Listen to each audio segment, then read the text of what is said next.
Frank ने अपना हूबहू पुतला बनाकर भागने की ऐसी साजिश रची जिसने जेल प्रशासन की नींद उड़ा दी। उन दिनों अल्कात्राज अमेरिका की सबसे सुरक्षित जेलों में गिनी जाती थी। सिर्फ खतरनाक कैदियों को ही यहाँ लाया जाता था, लेकिन समंदर के बीच बनी इस जेल से आज तक कोई भाग नहीं सका। अगर कोई भागने की कोशिश करता तो या तो उसे गोली मार दी जाती या फिर वो समंदर में डूब कर मर जाता। फ्रैंक का आज यहाँ पहला ही दिन था और उसने भागने की प्लानिंग भी शुरू कर दी। उसकी खासियत ही यही थी, वो बड़ी बड़ी डकैतियां करता और पकड़े जाने के बाद जेल से फरार हो जाता। लेकिन अल्कात्राज बाकी जेलों की तरह नहीं था। यहाँ कैदियों को अलग अलग सेल में रखा जाता जो बिल्कुल ऑटोमेटिकली खुलते थे। डिसिप्लिन यहाँ की पहली प्राथमिकता थी। वार्डन ने उसे अच्छी तरह समझा दिया कि अल्कात्राज में कायदे से रहना होगा। उसकी इन बेतुकी बातों के बीच फ्रैंक जेल के उस डमी मॉडल को ध्यान से समझने लगा। उसकी नजर नेल कटर पर भी थी। उसने कब उसे चुरा लिया वार्डन को खबर तक नहीं लगी। यहाँ तक कि वे ये भी नजरअंदाज कर दिए कि फ्रैंक ली मॉरिस का IQ सुपीरियर था। पहले ही दिन उसकी दोस्ती लिटमस नाम के एक कैदी से हुई जिसे खाना बहुत पसंद था, और सबसे अजीब बात, उसने एक चूहा पाल रखा था। खाना खाते समय भी फ्रैंक की पैनी नजर हर तरफ घूम रही थी। तभी उसे घूरता हुआ एक कैदी दिखा। उसका नाम था वुल्फ, जिसके ऊपर कई बलात्कार के चार्जेस थे और वो फ्रैंक को देखकर अजीबोगरीब हरकतें कर रहा था।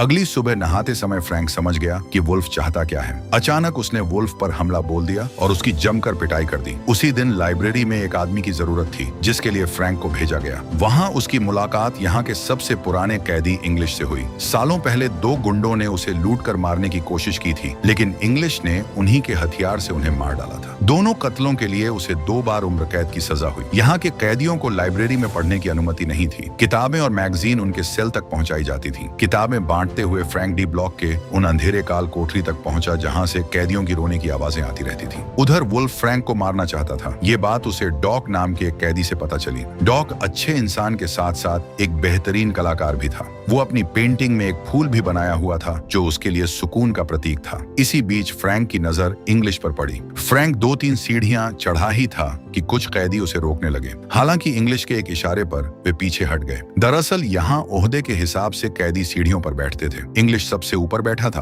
और वही उन सब का बॉस था। वो चाहता था कि फ्रैंक भी उनके ग्रुप का हिस्सा बन जाए, लेकिन फ्रैंक को ऐसे लोगों से नफरत थी। फिर भी उसने इंग्लिश से यहाँ से भागने का तरीका पूछा। इंग्लिश को यकीन था कि यहाँ से कोई नहीं भाग सकता, क्योंकि यहाँ कैदियों की दिन में 12 बार गिनती होती थी और उनकी हर छोटी आदत भी नोटिस की जाती थी। किसी तरह फ्रैंक भाग भी निकले तो उसे किनारे तक पहुंचने के लिए मीलों तैरना होगा, लेकिन तेज लहरें और बर्फीला पानी उसे ठंड से जमाकर मार डालेंगे। उसके लिए यही सही था कि वो शांति से अपनी पूरी जिंदगी यही काट लें। जल्द ही फ्रैंक को एक 150 सेंट की सैलरी पर कारपेंटर की नौकरी मिल गई। एक सुबह उसने लिटमस से भी भागने का कोई रास्ता पूछा और तब उसे पता चला कि जेल में 4 ब्लॉक्स थे और प्रत्येक ब्लॉक्स के ऊपर वेंटिलेटर शाफ्ट्स लगा हुआ था, जहां से वो जेल के छत पर जा सकता था। इसके बाद फ्रैंक डॉक से बातचीत करने में उलझ गया। मौका देख वुल्फ फ्रैंक पर हमला करने के लिए आगे बढ़ा। तभी अन वक्त पर डॉक ने फ्रैंक को सतर्क कर दिया। फ्रैंक उसका पहला बार रोकने में कामयाब रहा। दोनों के बीच लड़ाई शुरू हो गई। तभी एक गार्ड बीच बचाव करने पहुंचा तो वुल्फ ने उस पर भी चाकू से हमला कर दिया। टावर के गार्ड ने वुल्फ के पैरों के पास गोली चलाकर उसे रुकने की चेतावनी दी। आखिरकार वुल्फ ने सरेंडर कर दिया। इस गुस्ताखी के लिए दोनों को काल कोठरी की सजा मिली। फ्रैंक गिड़गिड़ाता रहा कि झगड़ा तो पहले वुल्फ ने शुरू किया था, लेकिन किसी ने उसकी एक नहीं सुनी। अंदर जाने से पहले वुल्फ ने फ्रैंक को जान से मारने की धमकी दे दी, जिस पर गार्ड ने कहा, काल कोठरी से जिंदा लौटोगे तब ना, इस बार तुम्हें लंबे समय तक वहीं रखा जाएगा। लगातार 1 हफ्ते तक वार्डन ने उन्हें तरह तरह की यातनाएं दिलवाई। वो बहुत सख्त किस्म का आदमी था। दुनिया जहान के जेलों में कैदियों को सुधारने के लिए कैद किया जाता है, लेकिन अल्कात्रज का वार्डन उन्हें सुधारने के लिए नहीं बल्कि कैदी बनने का सलीका सिखाने के लिए जाना जाता था। जरा सी शर्ट गंदी हुई या किसी ने शर्ट इन नहीं किया तो उस पर भी कड़ी सजा देता था। इसीलिए अल्कात्रज के कैदी खुद को वेल मेंटेन रखते थे। कुछ दिनों बाद फ्रैंक को डी ब्लॉक से बाहर निकाल लिया गया। उसी शाम उसे चूहे की पीठ पर बंधी लिटमस का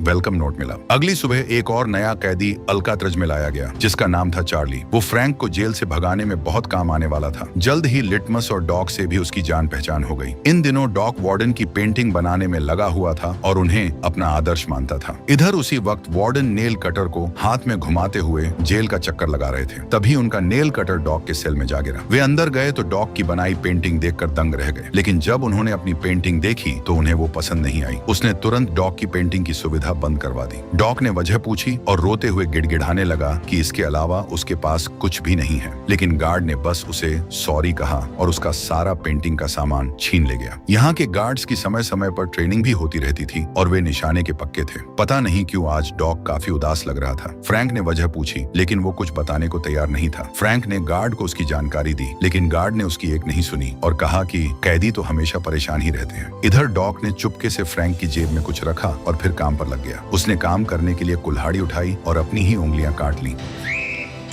तभी फ्रैंक को अपनी जेब में डॉग का फूल मिला, उसके सुकून का प्रतीक। फ्रैंक को समझते देर नहीं लगी कि वार्डन ने ही डॉग से उसका सुकून छीना है, लेकिन असली वजह उसे नहीं पता थी। गुस्से में उसने डॉग की कटी हुई उंगलियां गार्ड को देते हुए कहा, इसे वार्डन को दे आओ, शायद इसे देखकर उसे चैन मिल जाए। उसी दिन फ्रैंक ने ठान लिया वो वार्डन का गुरूर तोड़कर रहेगा, और वो गुरूर था कि आज तक अल्कात्रज से कोई नहीं भाग सका। शाम को जेल की दीवार में लगे छोटे वेंटिलेशन की जाली पर एक कॉकरोच दिखा। फ्रैंक समझ गया कि जाली के उस पार जरूर यूटिलिटी कॉरिडोर है। तभी इंग्लिश से उसे पता चला कि वार्डन ने डॉग्स की पेंटिंग का सामान छीन लिया था, इसीलिए उसने खुद को चोट पहुंचाई। अब वो समय आ चुका था कि वार्डन को उसकी औकात दिखा दी जाए, लेकिन इंग्लिश की बाहरी दुनिया में लौटने की इच्छा मर चुकी थी। फिर भी वार्डन का नाम खराब करने के लिए वो फ्रैंक को जेल से भगाने में मदद करने को तैयार था। नाश्ते के समय फ्रैंक की मुलाकात एंगलिन ब्रदर्स से हुई, जिन्हें आज ही अल्कात्राज में शिफ्ट किया गया था। वे दोनों भाई जेल से भागने में माहिर थे, और सबसे बड़ी बात, फ्रैंक उनको अच्छी तरह जानता था। वे अटलांटा की जेल में एक साथ सजा काट चुके थे। शाम को फ्रैंक ने वेंटिलेशन जाली के इर्द गिर्द नेल कटर से कुरेदना शुरू किया तो हैरान रह गया। दीवार बिल्कुल नरम हो चुकी थी और आसानी से टूट रही थी। तभी गार्ड के कदमों की आहट सुनते ही वह फौरन लेटकर बाइबल पढ़ने लगा। गार्ड के जाते ही उसने नेल कटर बाइबल के अंदर छिपा दी। अगले दिन जेल में चार्ली की पत्नी और इंग्लिश की बेटी उनसे मिलने आई। वो सालों बाद अपने पिता को देखकर भावुक हो गई। इधर चार्ली की पत्नी ने उसे बताया कि उसकी माँ की हालत गंभीर है, कम से कम वो उन्हें एक फोन ही कर लेता। इस पर चार्ली ने कहा कि यहाँ से फोन करना अलाउ नहीं है। अगले ही पल गार्ड ने फोन काट दिया, डांटते हुए कि वो जेल की निजी जानकारी किसी को नहीं दे सकता। तंग आकर चार्ली ने भी जेल से भागने का मन बना लिया। उसने फ्रैंक से साफ कहा कि वो भी उसके प्लान को अंजाम देने के लिए तैयार है। अगले दिन नाश्ते के टेबल पर फ्रैंक ने अपने ग्रुप को बताया कि उसे भागने का रास्ता मिल गया है। हवा में नमी और खारेपन की वजह से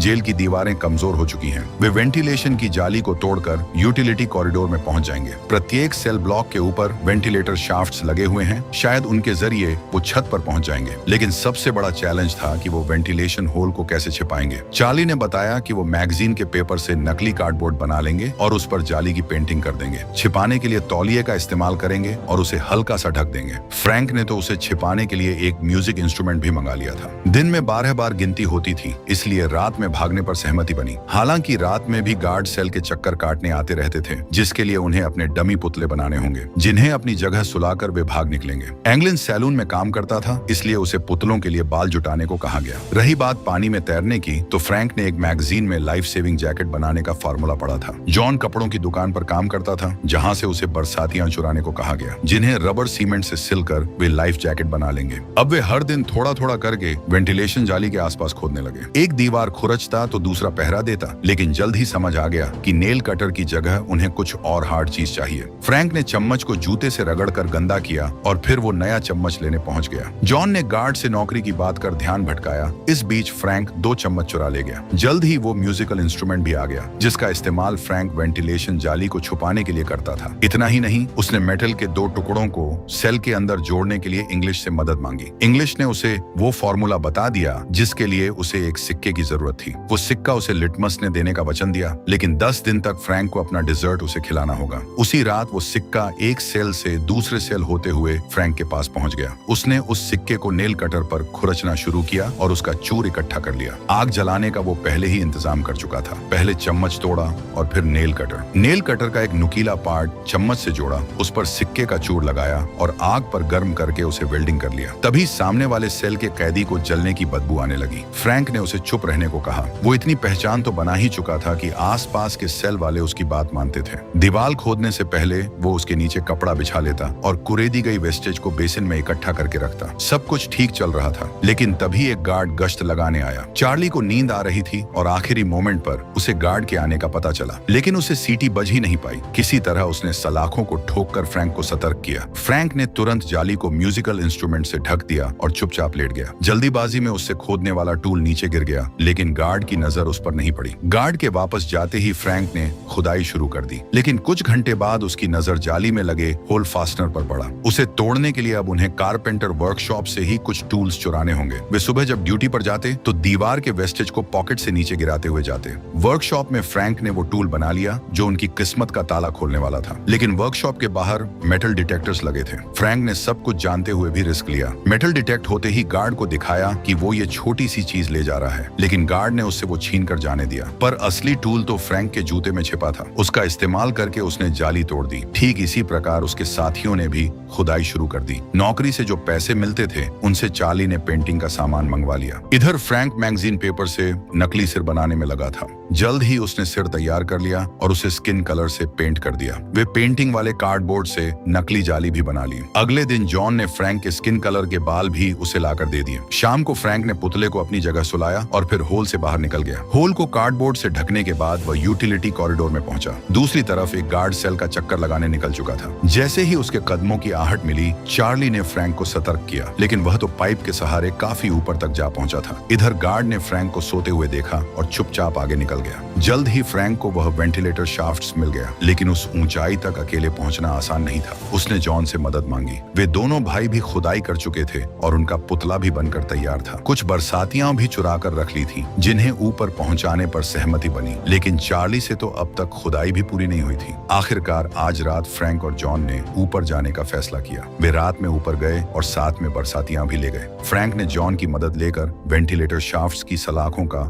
मुआयना किया। वे जंग लगकर कमजोर हो चुके थे, जिन्हें पाइप से तोड़ा जा सकता था। वहीं पर लाइन का बोर्ड था। अगर ड्रिल वगैरह मिल जाए तो वे ऊपर का मजबूत शाफ्ट्स भी खोल सकेंगे। अगले दिन गाने बजाने का प्रोग्राम चल रहा था। वहीं पर फ्रैंक को एक टेबल फैन दिखा। उसने लिटमस से एक ड्रिलिंग बिट मांगा, लेकिन इस सौदे के बाद उसे हर दिन अपना डिजर्ट उसकी प्लेट में रखना होगा। प्रोग्राम खत्म होते ही उसने फैन अपने म्यूजिक इंस्ट्रूमेंट वाले सूटकेस में छिपा लिया। गार्ड को उनकी हरकतें अजीब लगी तो उसने चार्ली के सूटकेस की जांच की, लेकिन फैन तो फ्रैंक के पास था। जल्द ही वे जुगाड़ लगाकर पंखे से ड्रिलिंग मशीन बना लिए। उन्हें प्रत्येक दिन गश्त पर निकले गार्ड को ध्यान में रखकर काम करना पड़ता था। फ्रैंक ने मेटल पाइप से वेंटिलेटर शाफ्ट्स की एक सलाख तोड़ दी और उस पर चढ़ गया। वहां से उसने ड्रिलिंग करके शाफ्ट्स के रिपीट को काटने शुरू किए। ये काम भी कुछ दिनों में पूरा हो गया और वे लाइफ जैकेट्स भी तैयार कर लिए। मंडे को भागने पर सहमति बनी, क्योंकि चार्ली का बहुत सारा काम बाकी था। अगली सुबह डॉग की याद में फ्रैंक फूल को नाश्ते की टेबल पर रखकर नाश्ता कर रहा था, लेकिन वार्डन को यह बात अच्छी नहीं लगी। उसने नियमों का हवाला देकर फूल को हटा दिया। लिटमस आगबूला हो उठा और उसी पल हार्ट अटैक से उसकी मृत्यु हो गई। हालांकि वार्डन को इससे रत्ती भर भी फर्क नहीं पड़ा। वह फूल को मसल कर वापस लौट गया। फ्रैंक को इस जेल से भागने के पूरे खेल में इंग्लिश की सबसे अहम भूमिका थी। वह उसे वही किताबें पढ़ने को देता था जिनसे फ्रैंक को बहुत सारे आइडियाज मिलते थे। इसके लिए उसने इंग्लिश का आभार व्यक्त किया। ये उनकी आखिरी मुलाकात हो सकती थी और इंग्लिश उनके लिए खुश भी था। लेकिन उसी दिन वार्डन ने फ्रैंक के सेल की छानबीन करवाई। वे उसका पूरा मैट्रेस बाहर निकालकर मेटल डिटेक्टर से चेक किए। वार्डन ने खुद सूटकेस चेक किया, जिससे नकली वेंटिलेशन की जाली दिखने लगी, लेकिन काम इतनी सफाई से किया गया था कि उन्हें बिल्कुल भी शक नहीं हुआ। सूटकेस में भी कुछ नहीं मिला तो वार्डन वापस चले गए। रास्ते में उन्होंने गार्ड से फ्रैंक के व्यवहार के बारे में पूछा। पता चला कि वो देर रात तक चार्ली से बातें करता रहता था। वार्डन ने तुरंत चार्ली को वहां से हटाने का फैसला किया। गार्ड ने बताया कि उसके लिए नया सेल तैयार करने और कागजात बनवाने में बुधवार तक का समय लगेगा, लेकिन वार्डन ने उसे मंगलवार तक का टाइम दिया। अगले दिन वुल्फ कालकोठरी की सजा काट कर लौट आया। आते ही उसने फ्रैंक को मारने की धमकी दी, लेकिन फ्रैंक उसे मौका नहीं देने वाला था। वे आज रात बत्तियां बुझते ही भागने का प्लान बना ली। प्रत्येक दिन की तरह कैदियों को जेल के मैदान में एक्टिविटी करने के लिए ले जाया गया। वुल्फ की खास तौर पर चेकिंग की गई, लेकिन उसके पास कुछ नहीं मिला। दरअसल हथियार मैदान में उसका एक आदमी ले आया था। फ्रैंक इस बात से बेखबर था। इससे पहले कि वुल्फ उसे पीछे से मारता, इंग्लिश ने ऐन वक्त पर उसके हाथ पकड़ लिए, उससे उसका हथियार छीन लिया और उसकी मंशा नाकाम कर दी। कौन सोच सकता था कि 6 महीने काल कोठरी में गुजारने के बाद भी वह नहीं सुधरेगा। उसी शाम फ्रैंक, एंगलिन और जॉन जेल से भाग निकले। फ्रैंक लिटमस के पालतू चूहे को भी साथ ले जाने वाला था। इधर चार्ली हाथ मलता रह गया, क्योंकि उसकी तैयारी पूरी नहीं हुई थी। गार्ड भी गश्त लगा रहे थे और अब वह रोने के सिवा कुछ नहीं कर सकता था। अब तक तीनों अपने अपने लाइफ जैकेट्स लेकर जेल के टेरेस पर चढ़ने को तैयार थे। सबसे पहले उन्होंने एंगलिन को ऊपर भेजा, जिससे वेंटिलेटर शाफ्ट्स का घूमने वाला सिरा गलती से गिर पड़ा। शोर सुनकर टावर के पहरेदार ने स्पॉटलाइट उस ओर घुमाई, लेकिन उसे वहां कुछ नजर नहीं आया। स्पॉटलाइट हटते ही एंगलिन शाफ्ट से बाहर निकल आया। तुरंत ही जॉन ने उसे तीनों लाइफ जैकेट्स पकड़ा दिए। उसके बाद जॉन और फ्रैंक भी बाहर निकल आए। दूसरी ओर चार्ली भी वेंटिलेशन जाली के होल से बाहर निकल आया, लेकिन उसने पुतला तैयार नहीं किया था और उसकी वजह से सब पकड़े जा सकते थे। जैसे तैसे करके वह पाइप के सहारे ऊपर चढ़ने लगा। तब तक उसके साथी टावर के गार्ड को चकमा देकर सुरक्षित जगह पहुंच चुके थे। वहां उन्हें वाटर पाइपलाइन मिल गई, जिसके सहारे वे आराम से नीचे सरक आए। अब बस उनकी आजादी और उनके बीच एक ऊंची फेंस खड़ी थी। उसे भी वे तीनों बारी बारी से आराम से पार कर गए। फिर पलटकर पीछे नहीं देखा और लगातार भागते हुए समंदर किनारे पहुंच गए। वहां उन्होंने अपने अपने लाइफ जैकेट्स में हवा भरी और एक लंबे बैग को भी फुलाना शुरू किया। इधर चार्ली वेंटिलेटर शाफ्ट्स की सलाखों को पकड़कर ऊपर चढ़ने में नाकाम रहा, जबकि उसके दोस्त लाइफ जैकेट्स के सहारे तैरते हुए बहुत दूर निकल गए। सुबह सारे कैदी उठ चुके थे, लेकिन फ्रैंक अभी भी सोया पड़ा था। गार्ड उस पर चिल्लाया, लेकिन कोई प्रतिक्रिया नहीं मिली। आखिरकार झुंझलाकर उसने गेट खुलवाया। फ्रैंक की जगह पुतले को देखकर उसके होश उड़ गए। तुरंत इमरजेंसी अलार्म बजा दी गई। पूरे इलाके को हेलीकॉप्टर से छाना गया। गोताखोर बुलाए गए। सिर्फ एंगलिन की बरसाती पर्स और किनारे पर एक फूल मिला। उन तीनों का कहीं नामो निशान नहीं था। पर्स का मिलना इस बात का इशारा था कि वे डूब गए, लेकिन उनके साथ जो भी हुआ हो, जाते जाते वे वार्डन की मुश्किलें बढ़ा गए। जेल डायरेक्टर ने वार्डन को वॉशिंगटन बुला लिया था। यह अल्काट्राज की बिल्कुल सच्ची कहानी है। फ्रैंक, एंगलिन और जॉन की लाश नहीं मिली। न ही पता चल सका कि वे जिंदा हैं या नहीं। इस घटना के 1 साल बाद ही अल्काट्राज को पूरी तरह बंद कर दिया गया। दोस्तों, अगर मूवी अच्छी लगी हो तो वीडियो को हाइप कर देना।